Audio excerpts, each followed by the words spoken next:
Bonjour et bienvenue.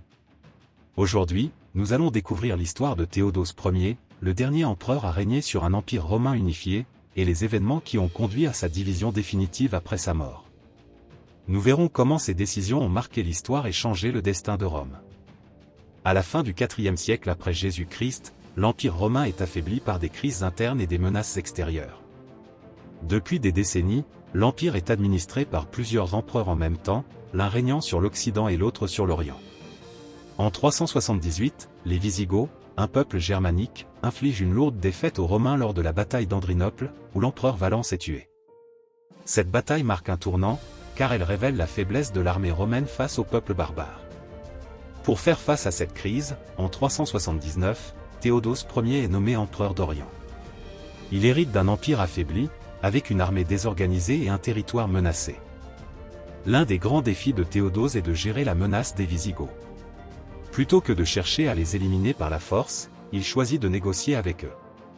En 382, il signe un traité qui leur accorde des terres en échange de leur fidélité à l'Empire. Ils deviennent ainsi des alliés militaires de Rome, servant dans l'armée impériale. Si cette décision permet de stabiliser la situation à court terme, elle marque aussi un tournant. Pour la première fois, un peuple barbare s'installe durablement à l'intérieur des frontières de l'Empire, ce qui posera des problèmes dans les décennies suivantes. Théodose Ier est également connu pour son rôle dans l'histoire religieuse. En 380, il promulgue l'édit de Thessalonique, qui fait du christianisme la religion officielle de l'Empire.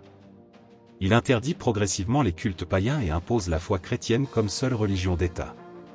Cette décision a des conséquences profondes, le christianisme devient la religion dominante en Europe, et les temples païens sont abandonnés ou transformés en églises. Théodose renforce aussi le pouvoir de l'Église en lui donnant une place centrale dans la politique impériale. Théodose Ier meurt en 395 après Jésus-Christ. Avant sa mort, il partage l'empire entre ses deux fils. Arcadius reçoit la partie orientale, avec Constantinople comme capitale, et Honorius hérite de la partie occidentale, dirigée depuis Milan puis Ravenne. Contrairement aux divisions temporaires du passé, celle-ci devient définitive.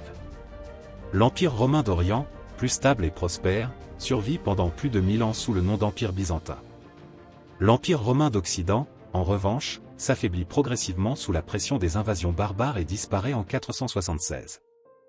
Théodose Ier est un personnage clé de l'histoire romaine.